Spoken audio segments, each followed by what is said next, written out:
বলে যাচ্ছি, হে মুকুন্দপুরের যুবকেরা, হে জওয়ানেরা, তরুণেরা, হে বাপেরা, শুনে রেখে দাও।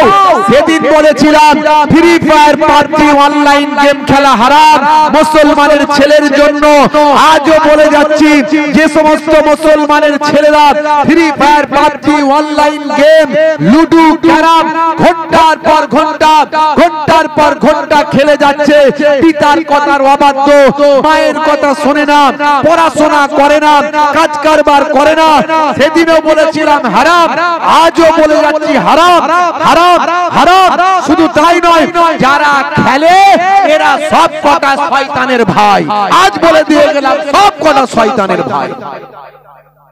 সেদিন জলসায় যাচ্ছি, বাঁশবাগানের ভিতরে আলো জ্বলছে, বাঁশবাগানের ভিতরে 10-12টা-15টা আলো জ্বলছে। ড্রাইভার সাহেবকে বলছে কি হচ্ছে? বলছে হুজুর ফ্রি ফায়ার চালাচ্ছে। সে কি রে ভাই, বাঁশবাগানের ঝাড়ে? বলছে রাস্তাঘাটে খেললে লোকে জ্বালাই মনে হয়, এই সবসময় খেলে যাচ্ছিস। ওরা ওই জন্য ফ্রি জায়গায় ফ্রি ফায়ার খেলছে, ফ্রি জায়গায় ফ্রি ফায়ার খেলছে। আপনারা জানেন ফ্রি ফায়ার পাবজি খেলা যখন উঠেছিল মার্কেটে, ফ্রি ফায়ারের দুটো ক্যারেক্টার ছিল, একটা হলো অ্যাডাম, একটা হলো ইভ।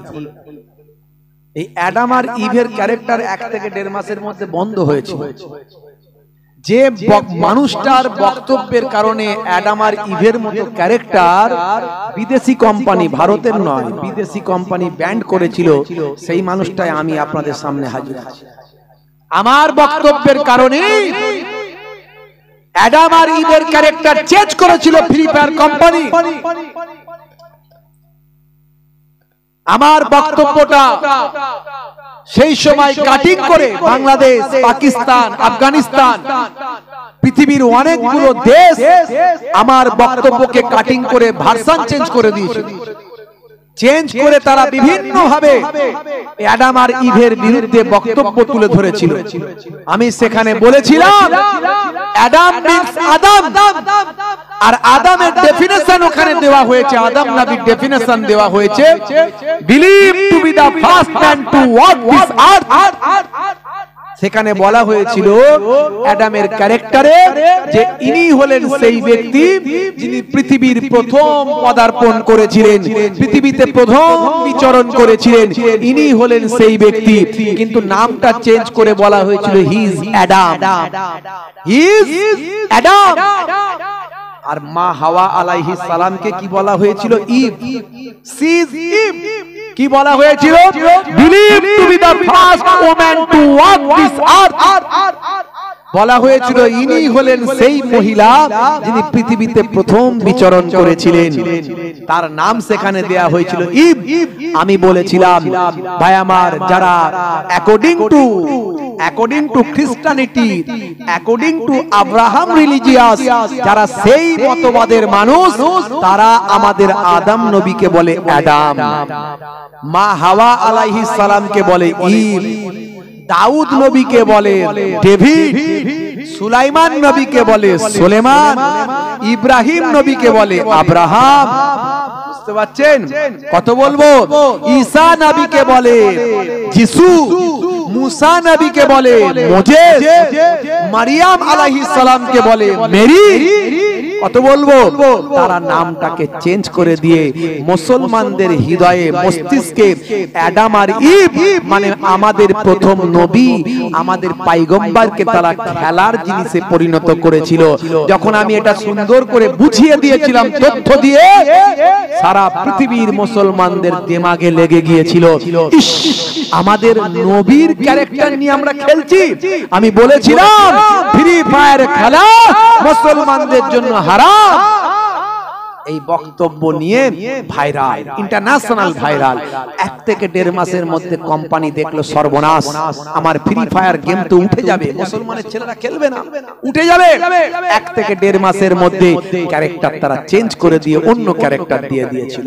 তারপরে আবার মুসলমানরা কি করলো? গুলি চালাচ্ছে, গুলি আর বন্ধ হয় না।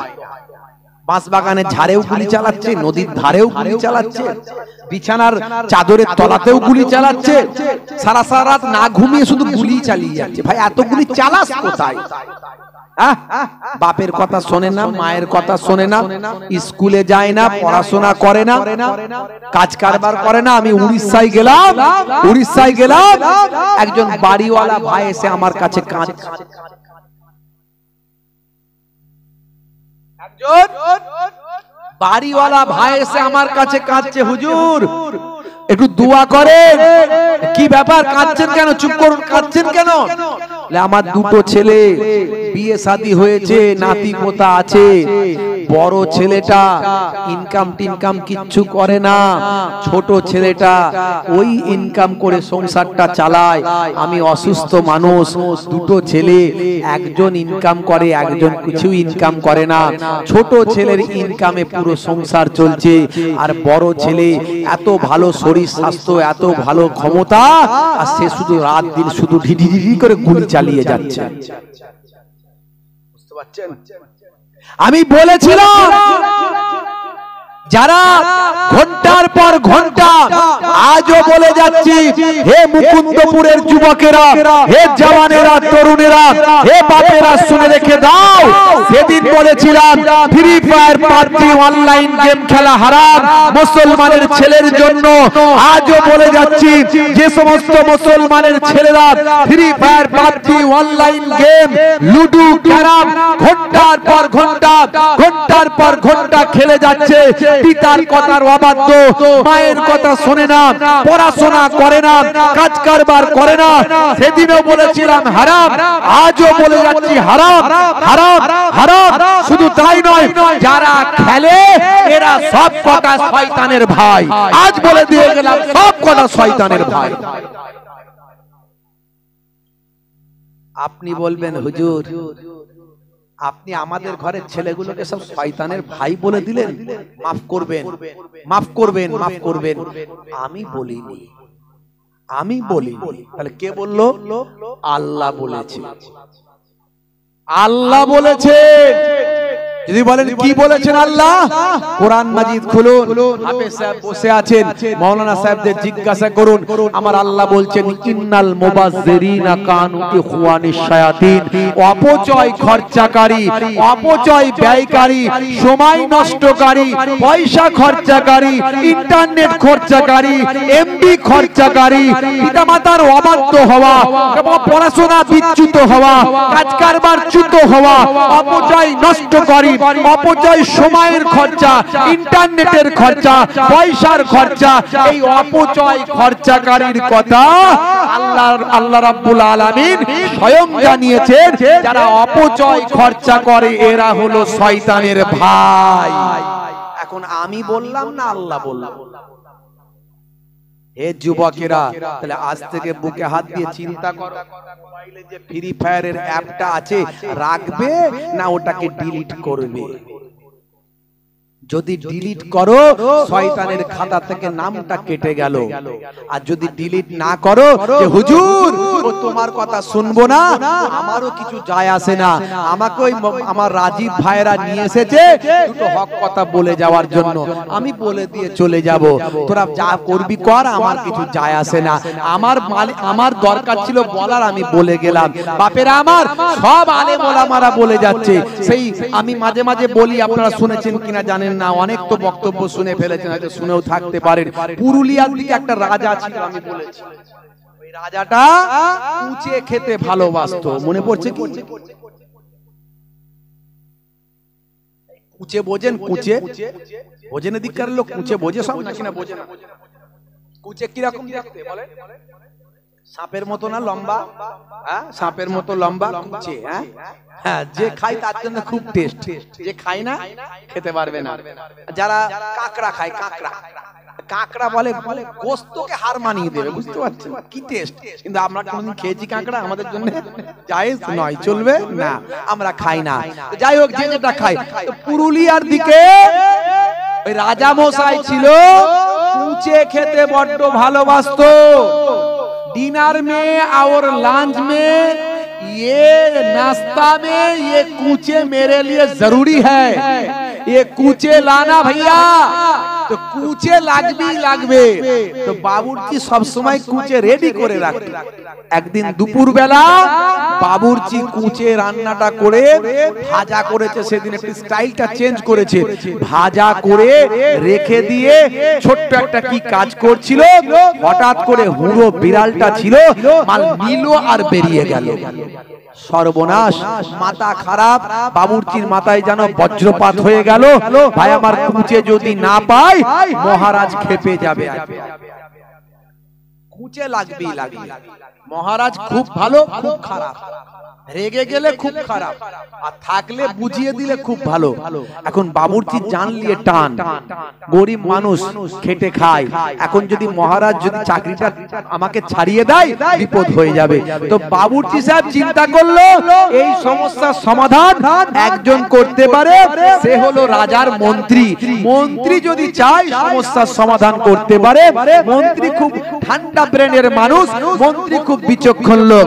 তাড়াতাড়ি মন্ত্রীর কাছে গিয়ে হন্তদন্ত হয়ে গিয়ে মন্ত্রীর কাছে ক্ষমা টমা চেয়ে বলছে, মন্ত্রী মহাশয় সর্বনাশ হয়ে গেছে, মাফ করুন, ক্ষমা করুন। কি হয়েছে? বলে এই এই ঘটনা ঘটেছে।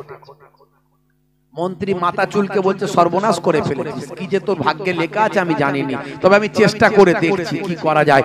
রাজা মশাই সিংহাসনে বসে দেশ বিদেশের লোকের সঙ্গে কথা বলছে। এখন যদি আমি তাকে বুঝিয়ে দিতে পারি তাহলে কোনো ঝামেলা নাই, মিটে যাবে। আর যদি খাবার সময় কুচে না পায় তাহলে তো কপালে খারাপই আছে। তো মন্ত্রী চিন্তা করলো, কি করে বলি আমি এত দেশ বিদেশের লোকের সামনে যে রাজা মশাই কুচে বিড়ালে খেয়েছে। বলবো কি করে, বোঝাবো কি করে, মাথাটা ঠান্ডা করবো কি করে, সারা দুনিয়ার লোক জেনে যাবে যে রাজা কুচে খায়। বুঝতে পারছো কথা ঠিক না ভুল? এখন মন্ত্রী চিন্তা করছে এমন ভাবে বলতে হবে যাতে আমি বুঝবো আর রাজা বুঝবে, আর না কেউ বোঝে। মন্ত্রী একটা প্ল্যান করলো। প্ল্যান করে, ঠান্ডা ব্রেনের লোক তো, বুদ্ধিমান লোক, গিয়ে প্ল্যান করে ভাই আমার রাজামশাই সিংহাসনে বসে বক্তব্য রাখছে, বিভিন্ন রকম কথা আলোচনা করছে। মন্ত্রী গিয়ে বলছে, মহারাজ মহারাজ গজব हो गया। বলে क्या हुआ? क्या हुआ? बोलते कुछ बिहार को बेल्लाल सिंह ने जबरदखल कर लिया। बोलते कुछ बाँचा, बोलते लजामुद्दीन सिंह ने बच गया। बोलते जाओ उसे बेगमपुर थाने में बंद कर दो। সবাই জানে কোন একটা দেশ হয়তো দখল টকল হয়ে গেছে বা কোনো যুদ্ধ টুদ্ধ হচ্ছে, সবাই এটাই বুঝতে পারলো। কিন্তু রাজাও বুঝে গেল কি বলতে চাইছে মন্ত্রী, আর মন্ত্রীও বুঝে গেল আমি রাজাকে কি বললাম। মন্ত্রী বলেছে, মহারাজ মহারাজ গজব হয়ে গেছে, গজব हो गया, সর্বনাশ হয়ে গেছে। বলছে क्या हुआ? বলছে কুচ বিহার को बेल्लाल सिंह ने जबरदखल कर लिया। মানে কুচে কে বিড়ালে জবরদখল করে নিয়েছে, খেয়ে ফেলেছে। রাজা বুঝে গেছে।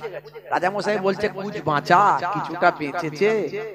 হ্যাঁ, বলছে লজামুদ্দিন সিং ने बच गया, মানে নেজাটা বেঁচে গেছে। महाराज तখন বলছে, যাও যাও उसे बेगमपुर थाने में बंद कर दो, যাও ওটাকে বেগুন দিয়ে চচ্চড়ি করে ফেলো। এখন সে যা বলার বললো, মহারাজ বুঝলো আর মন্ত্রী বুঝলো। এই আলেম ওলামারা এসে যে যার স্টাইলে বলে দিয়ে বেরিয়ে যাচ্ছে, যে যার স্টাইলে বলে দিয়ে বেরিয়ে যাচ্ছে। এখন যদি বুঝতে যদি শ্রোতা না পারে, আমারও কিছু করার নাই, বক্তাদেরও কিছু করার নাই। কথা ঠিক না ভুল?